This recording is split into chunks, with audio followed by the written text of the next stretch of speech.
Hi, ಎಲ್ರಿಗೂ ನಮಸ್ಕಾರ. Welcome to Pradyush home and creativity. ಇವತ್ತಿನ ವಿಡಿಯೋದಲ್ಲಿ ತುಂಬ ಸಿಂಪಲ್ಲಾಗಿ ಮಾಡ್ತಕ್ಕಂಥ ಒಂದು ಸೊಪ್ಪುಳಿ ಸಾಂಬಾರು ರೆಸಿಪಿ ಶೇರ್ ಮಾಡ್ತಾ ಇದ್ದೀನಿ.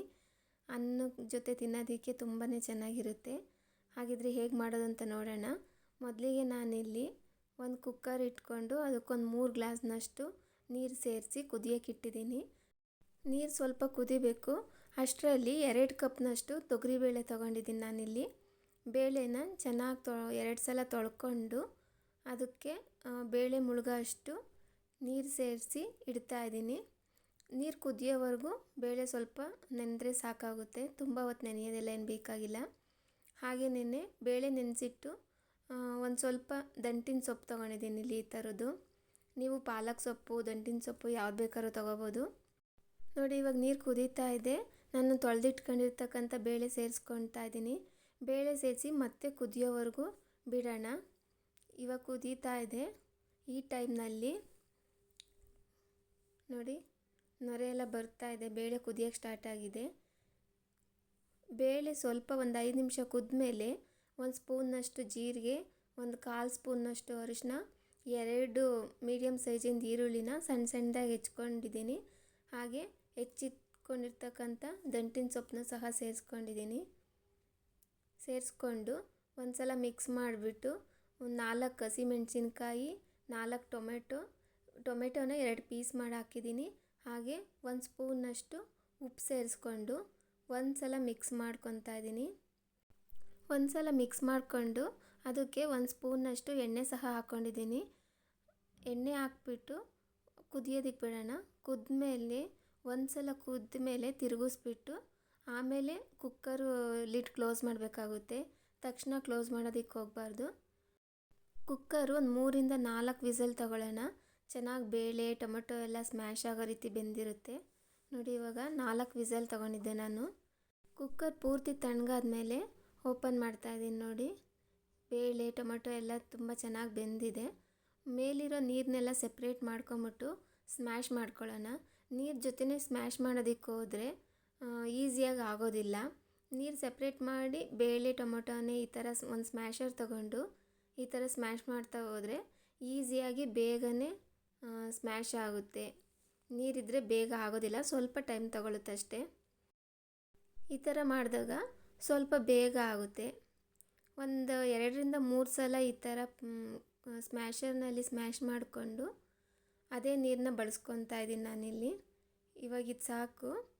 ಸ್ಮ್ಯಾಶ್ ಮಾಡಿ ಸೈಡ್ಗೆ ಇಟ್ಕೊಂಡು ಮತ್ತು ನಾನು ಸ್ಟವ್ ಮೇಲೆ ಒಂದು ಪಾತ್ರೆ ಇಟ್ಕೊಂಡು ಅದಕ್ಕೆ 2 ಸ್ಪೂನಷ್ಟು ಎಣ್ಣೆ ಹಾಕ್ಕೊಂಡಿದ್ದೀನಿ.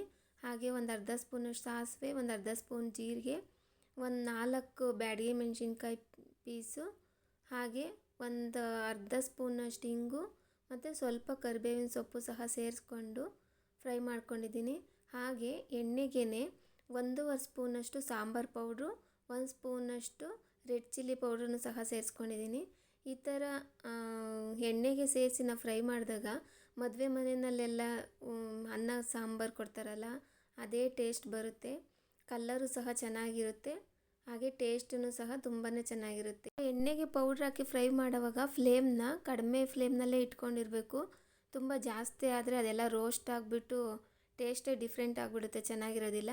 ಅದನ್ನು ಫ್ರೈ ಮಾಡಾದಮೇಲೆ ಬೇಳೆ ಸ್ಮ್ಯಾಶ್ ಮಾಡಿ ಇಟ್ಕೊಂಡಿದ್ವಲ್ಲ ಅದನ್ನು ಸಹ ಸೇರಿಸ್ಕೊಂಡು ಮತ್ತು ಬೇಳೆ ಕಟ್ಟಿರುತ್ತಲ್ವ ಅದನ್ನು ಸಹ ಸೇರಿಸ್ಕೊಂಡು ಮಿಕ್ಸ್ ಮಾಡ್ಕೊತಾ ಇದ್ದೀನಿ. ಮಿಕ್ಸ್ ಮಾಡಿಕೊಂಡು ಇವಾಗ 1 ಸ್ಪೂನಷ್ಟು ಉಪ್ಪು ಸೇರಿಸ್ಕೊತಾ ಇದ್ದೀನಿ. ಬೇಳೆ ಬೇಯೋದಕ್ಕೂ ಕೂಡ ಉಪ್ಪು ಹಾಕ್ಕೊಂಡಿದ್ವಿ. ನೋಡಿಕೊಂಡು ಉಪ್ಪು ಎಷ್ಟು ಬೇಕೋ ಅಷ್ಟು ಹಾಕೊಳ್ಳೋಣ. ಹಾಗೆಯೇ ನಾನಿಲ್ಲಿ ಸಾಂಬಾರು ಸ್ವಲ್ಪ ಗಟ್ಟಿ ಇದೆ ಅಂತ ಎಕ್ಸ್ಟ್ರಾ ನೀರನ್ನ ಕುದಿಯೋಕ್ಕಿಟ್ಟಿದ್ದೆ. ಕುದಿಸಿರೋ ನೀರನ್ನ ಸೇರಿಸ್ಕೊತಾ ಇದ್ದೀನಿ ನಾನಿಲ್ಲಿ. ನಾನು ರೈಸ್ಗೆ ಮಾಡ್ತಿರೋದ್ರಿಂದ ನನಗೆ ಸ್ವಲ್ಪ ತೆಳು ಅನ್ನೋ ಥರನೇ ಮಾಡ್ಕೊತಾ ಇದ್ದೀನಿ. ನೋಡಿಕೊಂಡು ನಿಮ್ಗೆ ಎಷ್ಟು ತೆಳು ಬೇಕೋ ಅಷ್ಟು ನೀರು ಸೇರಿಸ್ಕೊಳ್ಳಿ. ತಣ್ಣಗಿರೋ ನೀರೆಲ್ಲ ಹಾಕೋದಕ್ಕೆ ಹೋಗಬೇಡಿ, ಕುದಿಸಿರೋ ನೀರನ್ನೇ ಹಾಕ್ಕೊಳ್ಳಿ ಬೇಕು ಅಂದರೆ.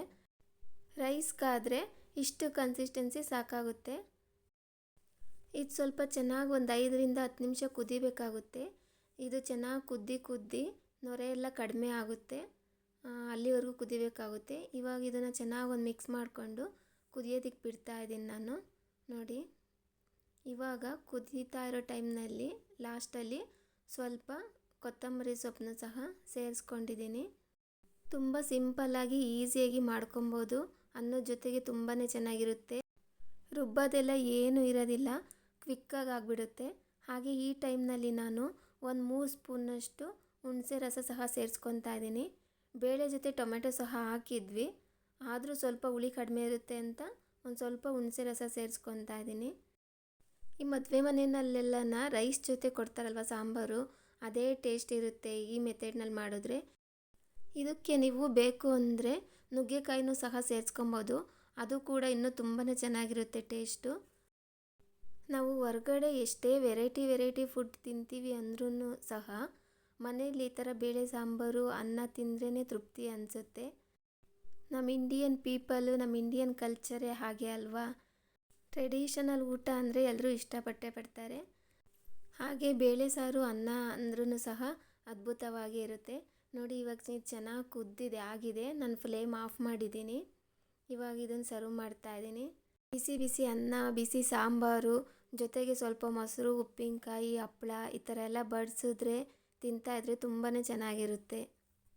ನಿಮಗೂ ಈ ರೆಸಿಪಿ ಇಷ್ಟ ಆದರೆ ವಿಡಿಯೋಗೊಂದು ಲೈಕ್ ಮಾಡಿ, ಸಬ್ಸ್ಕ್ರೈಬ್ ಮಾಡಿ please. Thank you for watching.